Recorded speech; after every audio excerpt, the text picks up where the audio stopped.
रामलीला के हमारे कार्यक्रम में इस समिति के संरक्षक मंडल में आदरणीय काशीनाथ जी, आदरणीय शुक्ला जी, आदरणीय केपी सिंह साहब जी, आदरणीय श्रीवास्तव जी, आदरणीय सक्सेना जी, हमारे सभी चंद्रशेखर जी और मेरे मित्र जो बार बार मुझे ये अवसर प्रदान करते हैं यहाँ आने का।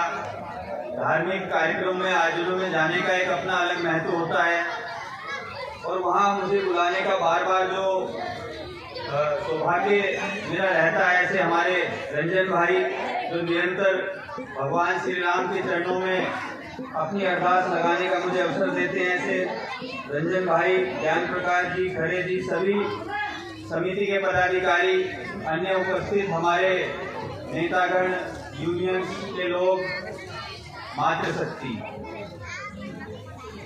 साथियों, भगवान श्री राम का उद्घोष हो रहा है और लगातार हम भी अनेक रामलीलाओं में जाते हैं, लेकिन सेक्टर 5 की इस रामलीला से मेरा बहुत जुड़ाव है क्योंकि लगातार मैं यहाँ आता रहता हूँ अनेक वर्षों से और अनेक वर्षों में मैंने देखा है कि चाहे संख्या कम रही हो चाहे ज्यादा रही हो, लेकिन ये रामलीला समिति अपने मार्ग पर निरंतर बढ़कर भगवान श्री राम के पद चिन्हों पर चलकर हम सबको उनसे मिलाने का काम कर रही है। मैं समिति को बहुत बहुत बधाई और धन्यवाद देता हूँ। जिस प्रकार से आज रामलीला समितियों का वैश्वीकरण हो रहा है, राजनीतिकरण हो रहा है, वो चीज यहाँ देखने को नहीं मिलती है। यहाँ वास्तव में रामलीला से जुड़े हुए लोग हैं। आदरणीय काशीनाथ जी, जिनके लिए मैं अक्सर कहा करता था कि अच्छा काशीनाथ जी हैं, अच्छा कल दादा से प्रणाम हुई थी, वहां रहे, इनके लिए आज मैं जरूर फिर कहूंगा, पिछली बार ये नहीं थे, कि जली को आग कहते हैं, बुझी को खाक कहते हैं। जली को आग कहते हैं, बुझी को खाक कहते हैं, और जो खाक में से भी चिंगारी बनकर निकलती है उसे काशीनाथ कहते हैं।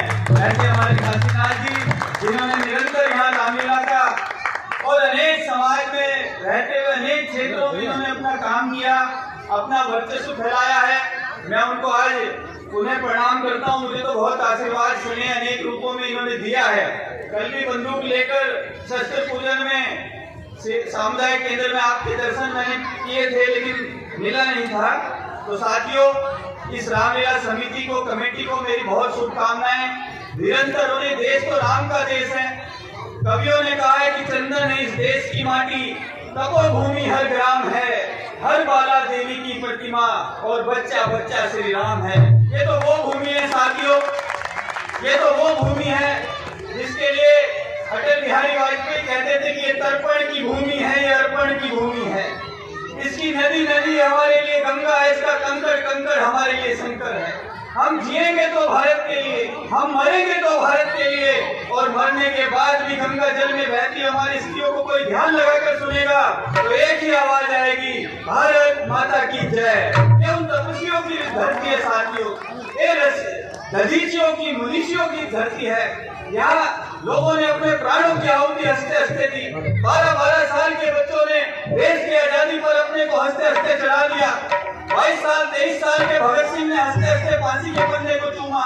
और केवल एक भगत सिंह, सुखदेव, राजगुरु, अश्फाक अल्लाह ही नहीं, हजारों लोगों ने इस देश के लिए, भारत माता के लिए, भारत माता को परम वैभव में ले जाने के लिए अपने प्राणों की आहुति दी है। ये वो देश की धरती है। भगवान राम से लेकर और तमाम जितने भी हमारे ऋषि मुनि रहे, उन्होंने एक आदर्श स्थापित किया इस देश में। आज दुनिया उनका अनुसरण करती है। मैं तो बहुत ज्यादा भाषण नहीं दूंगा, लेकिन इतना जरूर कहूंगा कि ये वो देश है जिस देश के आज पूरी दुनिया, आज हम चंद्रमा में जाने में सफल हुए तो भारत की देन रही।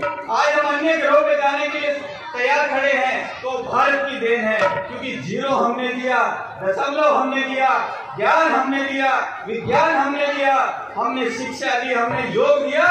यहाँ तक कि भारत का दिल इतना बड़ा है कि हमने लुटेरों को यहाँ से धन भी दिया, लूट कर लिए, फिर भी भारत आज वहीं का वहीं खड़ा है साहब।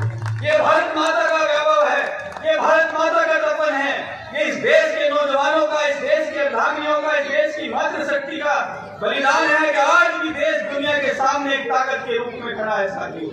आज पूरी दुनिया अगर आज इतना बड़ा विश्व युद्ध करने की तैयारी में है, अनेक देशों में युद्ध छुड़े हुए हैं, अगर शांति वार्ता के लिए कोई कदम बढ़ाना चाहता है, मैं केवल तमाम देश की सरकारें जब रही, इससे पहले भी तो देश और दुनिया का नेतृत्व उन्होंने किया।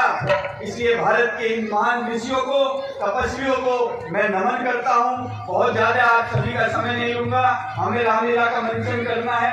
केवल इतना कहते हुए इन सभी के लिए आप सभी से मैं कहना चाहूंगा कि है बहुत अंधेरा, अब सूरज निकलना चाहिए। जैसे भी हो चाहे ये मौसम बदलना चाहिए और भेड़ियों के झुंड में फंस जाए यदि कोई हिरन तो हर हाथ से पत्थर उछलना चाहिए। जय हिंद, जय भारत।